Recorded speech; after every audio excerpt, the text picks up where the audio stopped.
Hi friends, ನಮಸ್ತೆ ಎಲ್ರಿಗೂ. Welcome back to my channel. Friends, ನಾನಿವತ್ತು ಬೆಳಗಿನ ತಿಂಡಿಗಳು ಅಂದರೆ ಬೆಳಗ್ಗೆ ಮಾಡುವಂಥ ತಿಂಡಿಗಳನ್ನು ತೋರಿಸ್ತಾ ಇದ್ದೀನಿ. ಮೊದಲನೇದಾಗಿ ರವೆ ದೋಸೆ ತೋರಿಸ್ತಾ ಇದ್ದೀನಿ. ರವೆ ದೋಸೆಗೆ ಬೇಕಾಗಿರುವ ಸಾಮಗ್ರಿಗಳು: ಒಂದು ಸ್ವಲ್ಪ ಕರಿಬೇವು, ಕೊತ್ತಂಬರಿ, ಕ್ಯಾರೆಟ್ ತುರಿ, ಮತ್ತು ಹಸಿಮೆಣಸಿನ್ಕಾಯಿ, ಶುಂಠಿ, ದಪ್ಪದಾಗಿರೋ ಈರುಳ್ಳಿ ಒಂದೆರಡು ಕಟ್ ಮಾಡಿ ಇಟ್ಕೊಂಡಿದ್ದೀನಿ. ಮೊದಲನೇದಾಗಿ ಒಂದು ಪಾತ್ರೆ ತೊಗೊಂಡಿದ್ದೀನಿ. ಪಾತ್ರೆಗೆ ಮೆಜರ್ಮೆಂಟಲ್ಲಿ ಒಂದು ಬೌಲಲ್ಲಿ ಚಿರೋಟಿ ರವೆ ಅಥವಾ ಬಾಂಬೆ ರವಾನ ಯೂಸ್ ಮಾಡ್ತಾ ಇದ್ದೀನಿ. ನೀವು ಯಾವ್ದು ಇದೆ ಮನೇಲಿ ಅದನ್ನು ಯೂಸ್ ಮಾಡ್ಬೋದು. ಒಂದು ಬೌಲಷ್ಟು ಹಾಕ್ತಾ ಇದ್ದೀನಿ. ಅದಕ್ಕೆ ಸೇಮ್ ಅಳತೆ ಅದೇ ಬೌಲಲ್ಲೇ ಮುಕ್ಕಾಲು ಭಾಗದಷ್ಟು ಅಕ್ಕಿ ಹಿಟ್ಟನ್ನು ಸೇರಿಸ್ತಾ ಇದ್ದೀನಿ. ಅದಾದ್ಮೇಲೆ ಅದಕ್ಕೆ 1/4 ಕಪ್ಪಷ್ಟು ಗೋಧಿ ಹಿಟ್ಟು ಸೇರಿಸ್ತಾ ಇದ್ದೀನಿ. ಅದಕ್ಕೆ ಒಂದು ಸ್ವಲ್ಪ ಬೋಂಡ ಅಂದರೆ ಬಜ್ಜಿ ಹಿಟ್ಟು, ಕಡಲೆ ಹಿಟ್ಟು, ಅದು ಒಂದು 2 ಸ್ಪೂನಷ್ಟು ಹಾಕ್ತಾ ಇದ್ದೀನಿ. ಇದು ಟೇಸ್ಟ್ಗೋಸ್ಕರ ಚೆನ್ನಾಗಿರುತ್ತೆ, ಕಲರ್ ಕೂಡ ಬರುತ್ತೆ, ಒಂದು ಸ್ವಲ್ಪ ಫ್ಲಫಿಯಾಗಿ ಬರುತ್ತೆ ದೋಸೆ, ಹಾಗಾಗಿ ಅದನ್ನ ಯೂಸ್ ಮಾಡ್ತೀನಿ. ಅದಕ್ಕೆ ಒಂದು ಸ್ವಲ್ಪ ಜೀರಿಗೆ ಕೂಡ ಯೂಸ್ ಮಾಡ್ತಾ ಇದ್ದೀನಿ. ಇವಾಗ ನಾವು ಮೊದಲನ್ನ ಕಟ್ ಮಾಡಿ ಇಟ್ಕೊಂಡಿದ್ವಲ್ಲ ಶುಂಠಿ, ಹಸಿಮೆಣಸಿನ್ಕಾಯಿ, ಕ್ಯಾರೆಟ್ ತುರಿ, ಕರಿಬೇವು, ಕೊತ್ತಂಬರಿ, ಈರುಳ್ಳಿ ಎಲ್ಲಾನು ಒಟ್ಟಿಗೆ ಸೇರಿಸ್ತಾ ಇದ್ದೀನಿ. ಇದಕ್ಕೆ ಒಂದು ಸ್ವಲ್ಪ ಹಿಂಗೆ ಹಾಕ್ತಾ ಇದ್ದೀನಿ. ಹಿಂಗೆ ಏನಕ್ಕೆ ಅಂದರೆ ನಾವು ಯಾವುದೇ ಆಯಿಲಿ ಫುಡ್ ಆಗಿರ್ಬೋದು, ದೋಸೆ ಈ ಥರ, ಅದಕ್ಕೆ ಒಂದು ಸ್ವಲ್ಪ ಹಿಂಗೆ ಹಾಕೋದ್ರಿಂದ ಡೈಜೆಸ್ಟ್ ಚೆನ್ನಾಗಾಗುತ್ತೆ. ಅದಕ್ಕೆ ಒಂದು ಸ್ವಲ್ಪ ರುಚಿಗೆ ತಕ್ಕಷ್ಟು ಉಪ್ಪು ಕೂಡ ಸೇರಿಸ್ತಾ ಇದ್ದೀನಿ. ನೀವು ಆಮೇಲೆ ಬೇರೆ ಚೆಕ್ ಮಾಡ್ಕೊಂಡು ಮತ್ತೆ ಹಾಕ್ಕೋಬೋದು. ಇದಕ್ಕೆ ಮತ್ತೆ ಮೊಸರು ಕೂಡ ಆ್ಯಡ್ ಮಾಡಲೇಬೇಕು, ಯಾಕಂದರೆ ನಾವು ದಿಢೀರ್ ರವೆ ದೋಸೆ ಮಾಡಬೇಕಾದ್ರೆ ಮೊಸರು ಯೂಸ್ ಮಾಡ್ತೀವಿ. ಮೊಸರು ಹಾಕಿಬಿಟ್ಟು ಚೆನ್ನಾಗಿ ಮಿಕ್ಸ್ ಕೊಡಬೇಕು. ಇವಾಗ ನಾವು ನೀರು ಇಲ್ಲಿ ಒಟ್ಟಿಗೆ ಸೇರಿಸಬಾರ್ದು, ಅಂದರೆ ಕಲಿಸ್ತಾ ಮಿಕ್ಸ್ ಮಾಡ್ತಾ ನೀರು ಹಾಕ್ಕೊಳ್ಬೇಕಾಗುತ್ತೆ. ಒಂದೇ ಸಲಕ್ಕೆ ಚೆನ್ನಾಗಿ ಮಿಕ್ಸ್ ಆಗೋದಿಲ್ಲ ರವೆ. ಒಂದು ಸ್ವಲ್ಪ ಅದು ಸ್ಮೂತ್ ಆಗಬೇಕು. ಮೊಸರು ಹಾಕಿದಾಗ ಬೇಗ ಚೆನ್ನಾಗಿ ನೆನೆಯುತ್ತೆ. ಇದು ನಾವು ಆ್ಯಕ್ಚುಲಿ ನೀರು ದೋಸೆ ಅಷ್ಟು ತೆಳು ಬೇಕಾದರೂ ಮಾಡ್ಕೋಬೋದು, ಗಟ್ಟಿ ಬೇಕಾದರೂ ಮಾಡ್ಕೋಬೋದು. 2 ಥರ ಹಾಕಿದ್ರೂ ಕೂಡ ದೋಸೆ ಚೆನ್ನಾಗಿ ಬರುತ್ತೆ.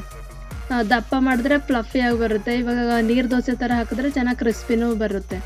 ಇವಾಗ ನೋಡಿ, ನಾನು ಮಿನಿಮಮ್ ಒಂದು 4 ಗ್ಲಾಸಷ್ಟು ನೀರು ಇವಾಗ ಹಂಚು ಕಾಯ್ದಕ್ಕೆ ಇಟ್ಟಿದ್ದೀನಿ. ಅಂದರೆ ಕ್ವಿಕ್ಕಾಗಿ ಬೆಳಗ್ಗೆಗೆ ಮಾಡ್ತಾ ಇರೋದು, ನೆನೆಯೋದಕ್ಕೇನು ಬಿಡೋದಿಲ್ಲ, ಯಾಕಂದರೆ ಮೊಸರು ಹಾಕಿರ್ತೀವಲ್ಲ, ಆಗಿಂದಾಗಲೇ ನಾವು ಹಾಕ್ಬೋದು. ಇವಾಗ ನೋಡಿ, ತವಾ ಕಾದಿದೆ. ತವಾ ಕಾದಾದ್ಮೇಲೆ ಅದಕ್ಕೆ ಒಂದು 2 ಸ್ಪೂನಷ್ಟು ಎಣ್ಣೆ ಹಾಕಿದ್ದೀನಿ. ಎಣ್ಣೆ ಹಾಕಿಬಿಟ್ಟು, ಅಂದರೆ ತೆಂಗಿಂದು ಇದು ಹಿಂದೆಗಡೆ ಇರುತ್ತಲ್ಲ, ಅದರಿಂದ ಎಣ್ಣೆ ಸವರ್ತಾ ಇದ್ದೀನಿ. ಇವಾಗ ದೋಸೆ ಹಾಕೋದು ನೋಡ್ತಾ ಇರ್ಬೋದು ನಾವು. ತುಂಬ ಈಸಿ, ಬೇಗ ಮಾಡ್ಕೋಬೋದು. ಯಾವಾಗೂ ದೋಸೆ ಬೇಕನ್ಸಿದಾಗಲೆಲ್ಲ ನಾವು ಈ ಥರ ರವೆ ದೋಸೆ ಮಾಡಿಕೊಂಡ್ರೆ ಕ್ವಿಕ್ಕಾಗಿ, ಈಸಿಯಾಗಿ, ಟೇಸ್ಟಿಯಾಗಿ ಕೂಡ ಇರುತ್ತೆ. ಡಿಫ್ರೆಂಟ್ ಫುಡ್ ಅನಿಸುತ್ತೆ. ಬೆಳಗ್ಗೆ ದಿನ ತಿಂಡಿಗಳು ಮಾಡ್ತಾನೆ ಇರ್ತೀವಿ, ಎಲ್ಲ ಒಂದು ಸ್ವಲ್ಪ ಡಿಫ್ರೆಂಟ್ ಆಗಿರಲಿ ಅಂತ ಈ ಥರ ಕೂಡ ಮಾಡ್ಕೋಬೋದು. ಇಲ್ಲಿ ನೋಡ್ಬೋದು, ಯಾವುದೇ ಕಾರಣಕ್ಕೂ ಇದು ಸೈಡಲ್ಲೆಲ್ಲ ಹರಿಯೋದಿಲ್ಲ, ಚೆನ್ನಾಗಿ ಬರುತ್ತೆ. ಅಂದರೆ ನಾವು ಅದೇ ದೋಸೆ ಸೈಡಲ್ಲಿ ಬಿಟ್ಕೊಳ್ಳೋವರೆಗೂ ತಿರುವು ಹಾಕಬಾರ್ದು, ಅದು ಮೇನ್ ಪಾಯಿಂಟ್ ಆಗಿರುತ್ತೆ ಇದರಲ್ಲಿ.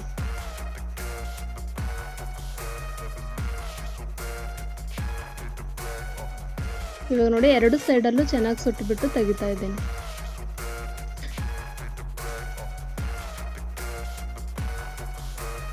ಇದು ದೋಸೆ ನೀವು ಹಾಗೆ ಕೂಡ ತಿನ್ಬೋದು, ಚಟ್ನಿ ಜೊತೆ ಆದರೂ ಸರ್ವ್ ಮಾಡ್ಬೋದು. ಟಿಫನ್ಗೆ ಏನಾದರೂ ತಗೊಂಡು ಹೋಗ್ತಾ ಇದ್ರೆ ಚಟ್ನಿ ಕಂಪಲ್ಸರಿ ಬೇಕಾಗುತ್ತೆ.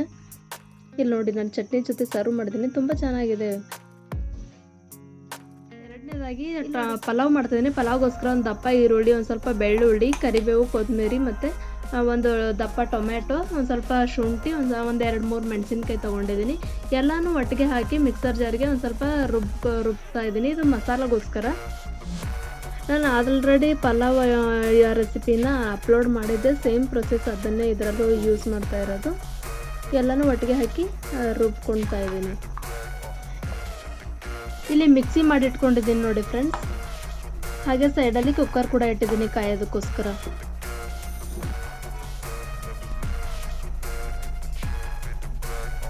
ಹಾಗೆ ನಾನು ಪಲಾವ್ಗೋಸ್ಕರ ಏನೇನು ಎಣ್ಣೆಲಿ ಹಾಕೋದಕ್ಕೆ ಯಾವ್ಯಾವ ತರಕಾರಿ ತೊಗೊಂಡಿದ್ದೀನಿ ಅಂದರೆ, ನೌಕೋಲ್ ತೊಗೊಂಡಿದ್ದೀನಿ, ಕ್ಯಾರೆಟ್ ತೊಗೊಂಡಿದ್ದೀನಿ, ಬೀನ್ಸ್ ತೊಗೊಂಡಿದ್ದೀನಿ, ಈರುಳ್ಳಿ, ಮತ್ತು ಒಂದು ಸ್ವಲ್ಪ ಚಕ್ಕೆ, ಲವಂಗ, ಅಚ್ಚ ಖಾರದ ಪುಡಿ, ಇಷ್ಟು ಎಣ್ಣೆಗೆ ಹಾಕೋದಕ್ಕೋಸ್ಕರ ತೊಗೊಂಡಿರೋದು. ಇವಾಗ ಚೆನ್ನಾಗಿ ಕುಕ್ಕರ್ ಕಾದಿದೆ ಅನ್ನೋದಾದರೆ ಎಣ್ಣೆ ಹಾಕ್ತಾ ಇದ್ದೀನಿ. ಎಣ್ಣೆ ಕಾದಾದ್ಮೇಲೆ ಮೊದಲನೇದಾಗಿಯೇ ನಾನು ಚಕ್ಕೆ, ಲವಂಗ ತೊಗೊಂಡಿದ್ದೀನಿ. ಪಲಾವ್ಗೋಸ್ಕರ ಇನ್ನೂ ಪಲಾವ್ ಎಲೆ, ಮರಾಠ ಮೊಗ್ಗು, ಪೂರ್ ಚಕ್ರಿ ಎಲ್ಲನೂ ಹಾಕ್ತಾರೆ. ನಾನು ಅದನ್ನೆಲ್ಲ ಹಾಕ್ತಾಯಿಲ್ಲ, ತುಂಬ ಹೀಟ್ ಅಂಥೇಳಿ ಯೂಸ್ ಮಾಡ್ತಾಯಿಲ್ಲ. ಇವಾಗ ಹಾಗೆ ಎಣ್ಣೆ, ಚಕ್ಕೆ, ಲವಂಗ ಆದಮೇಲೆ ಈರುಳ್ಳಿ ಹಾಕ್ತಾಯಿದ್ದೀನಿ. ಎಣ್ಣೆ ಒಂದು ಸ್ವಲ್ಪ ಫ್ರೈ ಆಗಬೇಕು. ಚೆನ್ನಾಗಿ ಫ್ರೈ ಆದಮೇಲೆ ಎಲ್ಲ ತರಕಾರಿ ಇದನ್ನೇ ಹಾಕಬೇಕು ಅಂತ ಏನಿಲ್ಲ. ನಮ್ಮ ಮನೆಯಲ್ಲಿ ಯಾವ ತರಕಾರಿ ಇರುತ್ತೆ ನಾವು ಅದನ್ನೇ ಯೂಸ್ ಮಾಡೋದು. ಆಲ್ಮೋಸ್ಟ್ ಪಲಾವ್ ಅಂದರೆ ಅದಕ್ಕೆ ಕ್ಯಾರೆಟು, ಬೀನ್ಸು, ನೌಕೋಲು ಇಷ್ಟು ಕಾಮನ್ ಥಿಂಗ್ಸ್ ಇದ್ದೇ ಇರುತ್ತೆ ಪಲಾವಲ್ಲಿ. ನೌಕೋಲು ಟೇಸ್ಟಿ ಕೊಡುತ್ತೆ ಪಲಾವ್ಗೆ. ಇಲ್ಲಿ ನೋಡಿ ಬ್ರೌನ್ ಕಲರ್ ಬರ್ತಾ ಇದೆ. ಇಷ್ಟು ಚೆನ್ನಾಗಿ ಫ್ರೈ ಆದಮೇಲೆ ಎಲ್ಲ ತರಕಾರಿನೂ ಒಟ್ಟಿಗೆ ಸೇರಿಸ್ತಾ ಇದ್ದೀನಿ. ಇನ್ನು ಕ್ಯಾಪ್ಸಿಕಮ್ ಇದ್ದರೆ ಕ್ಯಾಪ್ಸಿಕಮ್ ಕೂಡ ಹಾಕೋಬೋದು. ಆಲೂಗಡ್ಡೆ ಅಷ್ಟೊಂದು ಚೆನ್ನಾಗಿರಲ್ಲ, ನಾನು ಆಲೂಗಡ್ಡೆ ಯೂಸ್ ಮಾಡಲ್ಲ ಪಲಾವಲ್ಲಿ.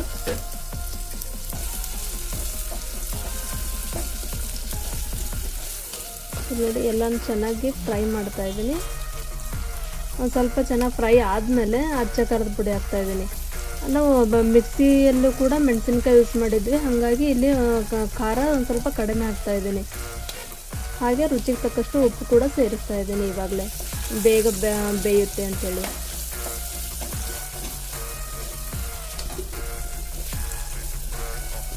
ಅದು ಚೆನ್ನಾಗಿ ಫ್ರೈ ಆದಮೇಲೆ ಮಿಕ್ಸಿ ಮಾಡಿ ಇಟ್ಕೊಂಡಿದ್ವಲ್ಲ ಅದನ್ನು ಪೇಸ್ಟ್ ಇದಕ್ಕೆ ಸೇರಿಸ್ತಾ ಇದ್ದೀನಿ.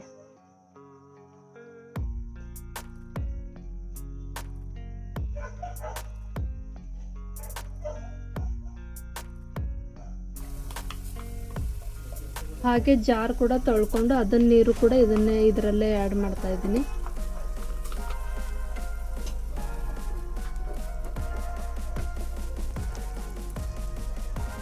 ಮಿಕ್ಸರ್ ತೊಳೆದಿರುವಂಥ ನೀರು ಹಾಕಿರೋದ್ರಿಂದ ನಾವು ಲಾಸ್ಟಲ್ಲಿ ನೀರು ಒಂದು ಸ್ವಲ್ಪ ಕಡಿಮೆ ಹಾಕಬೇಕಾಗುತ್ತೆ.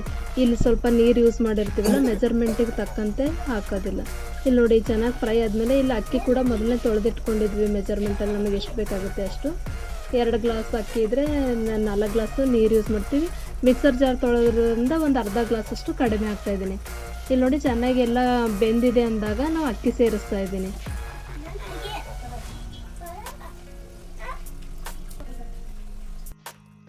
ಅಕ್ಕಿ ಸೇರಿಸಿ ಚೆನ್ನಾಗಿ ಮಿಕ್ಸ್ ಕೊಡಬೇಕು. ಇಲ್ಲಾಂದರೆ ಮಸಾಲೆ ಒಂದೇ ಕಡೆ ಇದ್ದು ಬಿಡುತ್ತೆ. ನಾನು ಯಾವ ಮೆಜರ್ಮೆಂಟಲ್ಲಿ ಅಕ್ಕಿ ತೊಗೊಂಡಿದ್ನೋ ಅದೇ ಮೆಜರ್ಮೆಂಟಲ್ಲಿ ಒಂದು ಸ್ವಲ್ಪ ಕಡಿಮೆ ಹಾಕಿ ನೀರು ಹಾಕ್ತಾಯಿದ್ದೀನಿ. ಮತ್ತೊಂದು ಸಲ ಉಪ್ಪು ಹಾಕ್ತಾಯಿದ್ದೀನಿ. ಕಡಿಮೆ ಚೆಕ್ ಮಾಡ್ಕೊಂಡ್ಬಿಟ್ಟು ಉಪ್ಪು ಸೇರಿಸ್ತಾ ಇದ್ದೀನಿ.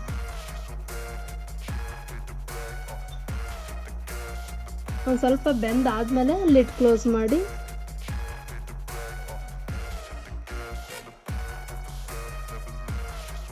ನೋಡಿ ಲಿಡ್ ಕ್ಲೋಸ್ ಮಾಡಿ ಒಂದು 2 ವಿಜಿಲ್ ಕೂಗಿಸ್ತಾ ಇದ್ದೀನಿ ಅಷ್ಟೇ. ಕೆಲವೊಂದು ರೈಸು 1 ವಿಜಿಲ್ಗೆ ಚೆನ್ನಾಗಾಗುತ್ತೆ, ಕೆಲವೊಂದು ರೈಸು 2 ವಿಜಿಲ್ ಬೇಕಾಗುತ್ತೆ. ನಮಗೆ ಸ್ಮೂತ್ ಬೇಕು ಅನ್ನೋದಾದರೆ ಒಂದು 2 ವಿಜಿಲ್ ಸಾಕು.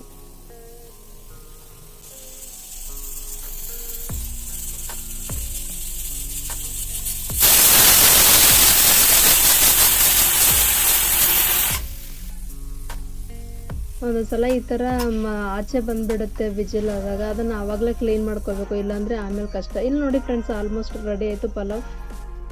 ಪ್ಲೇಟಿಗೆ ಸರ್ವ್ ಮಾಡಿ ಕೂಡ ತೋರಿಸ್ತಿದ್ದೀನಿ. ಸಿಂಪಲ್ ಪಲಾವ್ ತುಂಬ ಕಷ್ಟ ಏನಲ್ಲ, ತುಂಬ ಈಸಿನೇ. ಬೆಳಿಗ್ಗೆ ಬೇಗ ಕೂಡ ಮಾಡ್ಬೋದು. ಒಂದೊಂದು ಸಲ ನಾವು ನಾಳೆ ಮಾಡ್ತೀನಿ ಅಂದರೆ ರಾತ್ರಿನೇ ಕಟ್ ಮಾಡಿ ಇಟ್ಕೊಳ್ತೀನಿ ಅನ್ಕೊಳ್ತೀನಿ. ಇಲ್ಲಿ 3rd ರೆಸಿಪಿ ನೋಡಿ, 3ನೇ ರೆಸಿಪಿ ಚಿತ್ರಾನ್ನ ಮಾಡ್ತಾಯಿದ್ದೀನಿ. ಚಿತ್ರಾನ್ನ ಮಾಡೋದಕ್ಕೋಸ್ಕರ ನಾನು ಮೊದಲನೇ 1.5 ಗ್ಲಾಸಷ್ಟು ರೈಸ್ನ ಮಾಡಿ ಅದನ್ನು ಒಂದು ಪ್ಲೇಟ್ಗೆ ತಣ್ಣಗಾದಕ್ಕೆ ಬಿಟ್ಟಿದ್ದೀನಿ. ಇಲ್ಲಿ ನಾನು ಚಿತ್ರಾನ್ನಕ್ಕೆ ಒಂದು ದಪ್ಪ ಈರುಳ್ಳಿ, ಒಂದು ಸ್ವಲ್ಪ ಕರಿಬೇವು, ಒಂದು 2-3 ಮೆಣಸಿನ್ಕಾಯಿ, ಹಾಗೆ ಡಿಫ್ರೆಂಟ್ ಆಗಿರಲಿ ಅಂಥೇಳಿ ಒಂದು ಸ್ವಲ್ಪ ಕ್ಯಾರೆಟ್ ತುರಿದಿಟ್ಕೊಂಡಿದ್ದೀನಿ. ಹಾಗೆ ಕಡಲೆ ಬೀಜ ಕೂಡ ತೊಗೊಂಡಿದ್ದೀನಿ. ಇಲ್ಲಿ ನಮಗೆ ಚಿತ್ರಾನ್ನಕ್ಕೆ ಕಡಲೆ ಬೀಜ ತುಂಬ ಟೇಸ್ಟ್ ಕೊಡುತ್ತೆ. ಹಾಗೆ ಒಂದು ಬಾಣಲೆ ಕೂಡ ಕಾಯೋದಕ್ಕೆ ಇಟ್ಟಿದ್ದೀನಿ. ಅದಕ್ಕೆ ಎಣ್ಣೆ ಕೂಡ ಹಾಕಿದ್ದೀನಿ. ಎಣ್ಣೆ ಕಾದಾದ್ಮೇಲೆ ಸಾಸಿವೆ, ಜೀರಿಗೆ ಮಾಮೂಲಿ ಹಾಕ್ತಾಯಿದ್ದೀನಿ. ಎಣ್ಣೆ ಕಾದಾದ್ಮೇಲೆ ಸಾಸಿವೆ ಜೀರಿಗೆ ಹಾಕಿದ ತಕ್ಷಣವೇ ನಾವು ಕರಿಬೇವು ಕೂಡ ಹಾಕಬೇಕು. ಒಂದು ಸ್ವಲ್ಪ ಫ್ರೆಶ್ ಆಗಿದ್ದರೆ ಇನ್ನೂ ಚೆನ್ನಾಗಿರುತ್ತೆ ಕರಿಬೇವು. ನಾವು ಇಲ್ಲಿ ಶೇಂಗಾನ ಮೊದಲಿಗೆ ಹಾಕ್ತಾಯಿದ್ದೀನಿ. ಮೊದಲಿಗೆ ಹಾಕೋದ್ರಿಂದ ಟೇಸ್ಟ್ ಕೊಡುತ್ತೆ, ಚೆನ್ನಾಗಿ ಕ್ರಿಸ್ಪಿಯಾಗಿ ಕೂಡ ಇರುತ್ತೆ.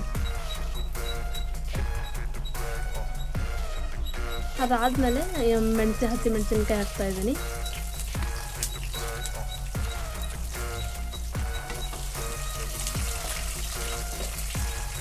ಅದು ಚೆನ್ನಾಗಿ ಫ್ರೈ ಆಗಬೇಕು. ಕಡಲೆ ಬೀಜ ಚೆನ್ನಾಗಿ ಫ್ರೈ ಆಗಬೇಕು. ಹಸಿಮೆಣಸಿನಕಾಯಿ ಕೂಡ ಚೆನ್ನಾಗಿ ಫ್ರೈ ಆದರೆ ಹಾಗೆ ತಿನ್ನೋದಕ್ಕೂ ಚೆನ್ನಾಗಿರುತ್ತೆ. ಇವಾಗ ಈರುಳ್ಳಿ ಹಾಕ್ತಾಯಿದ್ದೀನಿ. ಇದು ಚಿತ್ರಾನ್ನಕ್ಕೆ ನಾವು ಈರುಳ್ಳಿ ಎಷ್ಟು ಹಾಕ್ತೀವಿ ಅಷ್ಟು ಟೇಸ್ಟ್ ಕೊಡುತ್ತೆ, ಜಾಸ್ತಿ ಇದ್ದಷ್ಟು ಚೆನ್ನಾಗಿರುತ್ತೆ.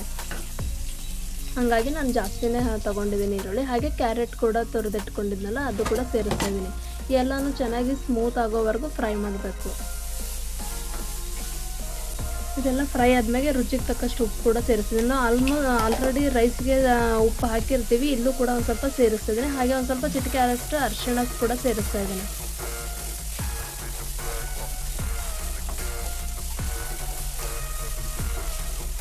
ಎಲ್ಲನೂ ಚೆನ್ನಾಗಿ ಮಿಕ್ಸ್ ಮಾಡಿ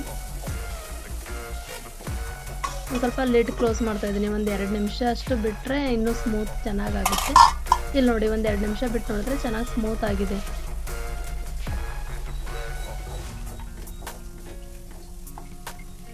ಇವಾಗ ಮೊದಲೇ ತಣ್ಣಗಾಗಕ್ಕೆ ಇಟ್ಟಿದ್ವಲ್ಲ ರೈಸು ಅಂದರೆ ನಾವು ಮಾಡಿದ ತಕ್ಷಣ ಆದರೆ ಮುದ್ದೆ ಮುದ್ದೆ ಆಗುತ್ತೆ. ಈ ಥರ ಮೊದಲೇ ತಣ್ಣಗಾಗಕ್ಕೆ ಬಿಟ್ಟು ಹಾಕಿದ್ರೆ ಚೆನ್ನಾಗಿ ಉದುರುದ್ರಾಗಿ ಬರುತ್ತೆ. ಇಲ್ಲಿ ನೋಡಿ, ಎಲ್ಲನೂ ಚೆನ್ನಾಗಿ ಎಷ್ಟು ಉದುರುದ್ರಾಗಿದೆ. ಮಿಕ್ಸ್ ಮಾಡಿದ್ದೀನಿ ಆಲ್ರೆಡಿ ನಾನು.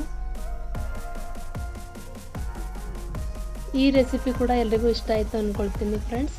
ನೋಡಿ ಫ್ರೆಂಡ್ಸ್, ಇಲ್ಲಿ ನೆಕ್ಸ್ಟ್ ಮಾಡ್ತಾ ಇದ್ದೀನಿ. ಟೊಮೊಟೊ ಬಾತ್ಗೆ ಹಣ್ಣಾಗಿರುವಂಥ ಕಲರ್ಫುಲ್ ಆಗಿರುವಂಥ ರೆಡ್ ಕಲರ್ ಟೊಮೆಟೋಸ್ನ ಒಂದು 4 ತೊಗೊಂಡಿದ್ದೀನಿ. ಹಾಗೆ ಸಿಪ್ಪೆ ತೆಗೆದಿರುವಂಥ ಬೆಳ್ಳುಳ್ಳಿ, 1-2 ಮೆಣಸಿನ್ಕಾಯಿ, ಒಂದು ಸ್ವಲ್ಪ ಶುಂಠಿ, ಒಂದು ದಪ್ಪ ಈರುಳ್ಳಿ ತೊಗೊಂಡಿದ್ದೀನಿ.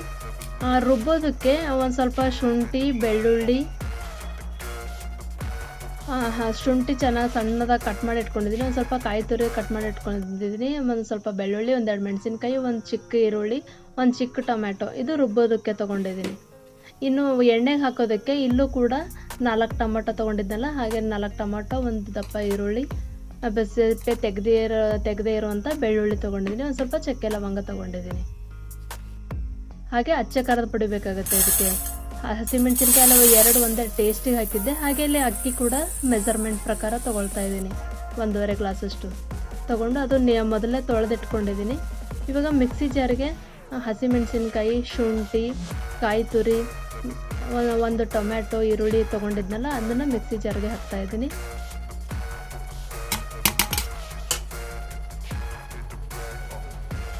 ಇದನ್ನು ಪೇಸ್ಟ್ ಮಾಡಿ ಇಟ್ಕೋತಾ ಇದ್ದೀನಿ. ಹಾಗೆ ಇವಾಗ ನೋಡಿ, ಕುಕ್ಕರ್ ಕೂಡ ಕಾಯೋದಕ್ಕಿಟ್ಟು ಅದಕ್ಕೆ ಎಣ್ಣೆ ಹಾಕ್ತಾ ಇದ್ದೀನಿ. ನಾವು ಟೊಮೆಟೊ ಬಾತ್ಗೆ ಒಂದು ಸ್ವಲ್ಪ ಎಣ್ಣೆ ಹಾಕಿದಷ್ಟು ಟೇಸ್ಟ್ ಆಗಿರುತ್ತೆ. ಇವಾಗ ಎಣ್ಣೆ ಕಾದಿದೆ ಅಂದಾಗ ಚಕ್ಕೆ ಲವಂಗ ಸೇರಿಸ್ತಾ ಇದ್ದೀನಿ.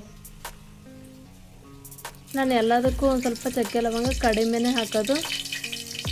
ಎಲ್ಲರ ವಿಡಿಯೋದಲ್ಲೂ ಚಕ್ಕೆ ಲವಂಗ ಎಲ್ಲನೂ ಮಸಾಲೆ ಐಟಮ್ಸು ಜಾಸ್ತಿ ತೋರಿಸ್ತಾರೆ, ಬಟ್ ನನಗೆ ಅಷ್ಟೊಂದು ಇಷ್ಟ ಆಗಲ್ಲ. ಹಾಗಾಗಿ ನಾನು ಹಾಕ್ತಾಯಿಲ್ಲ. ನಿಮಗೆ ಬೇಕು ಅಂದರೆ ಹಾಕೋಬೋದು. ಎಣ್ಣೆ ಕಾದಾದಮೇಲೆ ಚಕ್ಕೆ ಲವಂಗ ಹಾಕಾದ್ಮೇಲೆ ಈರುಳ್ಳಿ ಹಾಕ್ತಾಯಿದ್ದೀನಿ. ಈರುಳ್ಳಿ ಚೆನ್ನಾಗಿ ಫ್ರೈ ಮಾಡಬೇಕು.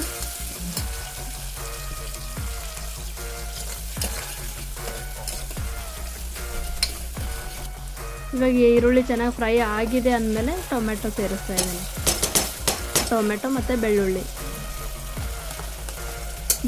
ಹೀಗೆ ಏನಕ್ಕೆ ಹಾಕಿದೆ ಅಂದರೆ, ಇದು ನೀವು ತಿನ್ನಬೇಕಾದ್ರೆ ರೈಸಲ್ಲಿ ಸೈಡಲ್ಲಿ ಕಡಲೆ ಬೀಜ ಚಿತ್ರಾನ್ನದಲ್ಲಿ ಸಿಗುತ್ತಲ್ಲ, ಆ ಥರ ಈ ಥರ ಬೆಳ್ಳುಳ್ಳಿ ಸಿಗುತ್ತೆ. ಆ ಬೆಳ್ಳುಳ್ಳಿ ಸಿಪ್ಪೆ ಸುಲ್ಲು ತಿಂದಾಗ ಇನ್ನೂ ಸಖತ್ ಟೇಸ್ಟ್ ಆಗಿರುತ್ತೆ. ಇವಾಗ ನೋಡಿ, ರುಚಿಗೆ ತಕ್ಕಷ್ಟು ಉಪ್ಪು ಕೂಡ ಹಾಕ್ತಾಯಿದ್ದೀನಿ. ಉಪ್ಪು ಸೇರಿಸಿ ಅದನ್ನು ಚೆನ್ನಾಗಿ ಮಿಕ್ಸ್ ಕೊಡ್ತಾ ಇದ್ದೀನಿ.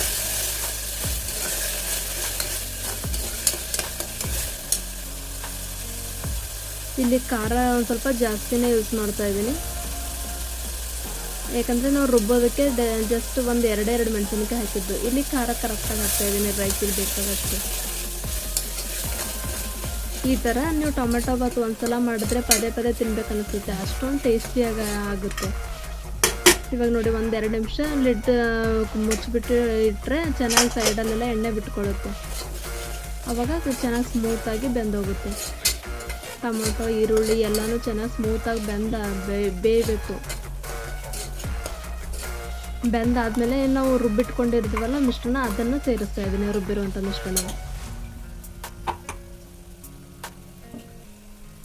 ಇದಕ್ಕೆ ಕಾಯಿ ಹಾಕಲೇಬೇಕು. ಕಾಯಿ ಹಾಕಿದಾಗನೇ ಚೆನ್ನಾಗಿ ಟೇಸ್ಟ್ ಕೊಡುತ್ತೆ. ನಾವು ಹಾಗೆ ಮಾಡಿದ್ರೆ ಅಷ್ಟೊಂದು ಟೇಸ್ಟಿಯಾಗಿರಲ್ಲ.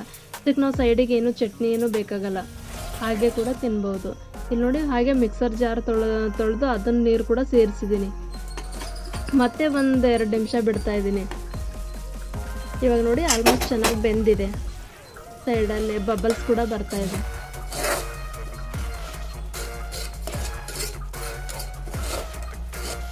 ಇಷ್ಟಾದಮೇಲೆ ನಾವು ಅಕ್ಕಿನ ತೊಳೆದಿಟ್ಕೊಂಡಿದ್ವಲ್ಲ ಅದನ್ನು ಇವಾಗ ಸೇರಿಸ್ಬೇಕು. ಇವಾಗ ನಾವು 1.5 ಗ್ಲಾಸಷ್ಟು ಅಕ್ಕಿ ತೊಗೊಂಡಿದ್ವಿ ಅಂದರೆ 3 ಗ್ಲಾಸಷ್ಟು ನೀರು ಹಾಕ್ತೀವಿ.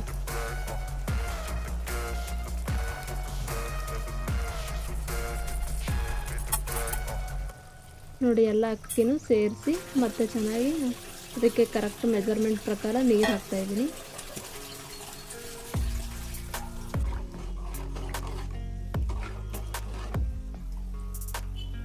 ಅದಕ್ಕೆ ಮತ್ತೆ ರುಚಿಗೆ ತಕ್ಕಷ್ಟು ಉಪ್ಪು ಸೇರಿಸ್ತಾ ಇದ್ದೀನಿ. ಇಷ್ಟು ಮಾಡಿಬಿಟ್ಟು ಲಿಡ್ ಕ್ಲೋಸ್ ಮಾಡಿ 1-2 ವಿಸಿಲ್ ಮಾಡಿದ್ರೆ ಸಾಕು, ಟೊಮೆಟೊ ಗೊಜ್ಜು ರೆಡಿ ಆಗುತ್ತೆ.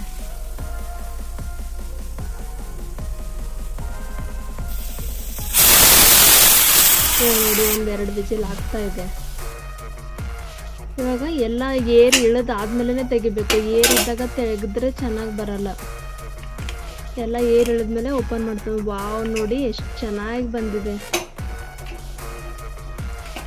ಕಲರ್ಫುಲ್ಲಾಗಿ ಕಾಣಿಸ್ತಾ ಇದೆ. ತುಂಬ ಸಖತ್ ಟೇಸ್ಟಿಯಾಗಿ ಕೂಡ ಇರುತ್ತೆ. ಮಕ್ಕಳಿಗಂತೂ ತುಂಬಾ ಇಷ್ಟ ಆಗುತ್ತೆ ಈ ಥರ ರೆಡ್ ಆಗಿದ್ರೆ. ನಾವು ಇದನ್ನು ಮೇಲ್ಗಡೆ ಚೆನ್ನಾಗಿ ಕೆಳಗಡೆ ಮಸಾಲೆ ಮಿಕ್ಸ್ ಆಗಿರಲ್ಲ, ಹಂಗಾಗಿ ಚೆನ್ನಾಗಿ ಮಿಕ್ಸ್ ಕೊಡಬೇಕು. ಇವಾಗ ನೋಡಿ ಪ್ಲೇಟಿಗೆ ಸರ್ವ್ ಮಾಡ್ತಾ ಇದ್ದೀನಿ. ಎಷ್ಟು ಚೆನ್ನಾಗಿ ಬಂದಿದೆ ನೋಡಿ ಫ್ರೆಂಡ್ಸ್. ಆಲ್ಮೋಸ್ಟ್ ಎಲ್ಲ ರೆಸಿಪಿಗಳು ಎಲ್ರಿಗೂ ಇಷ್ಟ ಆಗುತ್ತೆ ಅಂದ್ಕೊಳ್ತೀನಿ. ಯಾರಿಗೆಲ್ಲ ನನ್ನ ರೆಸಿಪೀಸ್ ಇಷ್ಟ ಆಯಿತು ದಯವಿಟ್ಟು ಲೈಕ್ ಮಾಡಿ, ಕಮೆಂಟ್ ಮಾಡಿ, ಶೇರ್ ಮಾಡಿ, ಆದಷ್ಟು ಸಬ್ಸ್ಕ್ರೈಬ್ ಮಾಡಿ ಅಂತ ಕೇಳ್ತಾ ಇದ್ದೀನಿ. Thank you friends, bye, see you.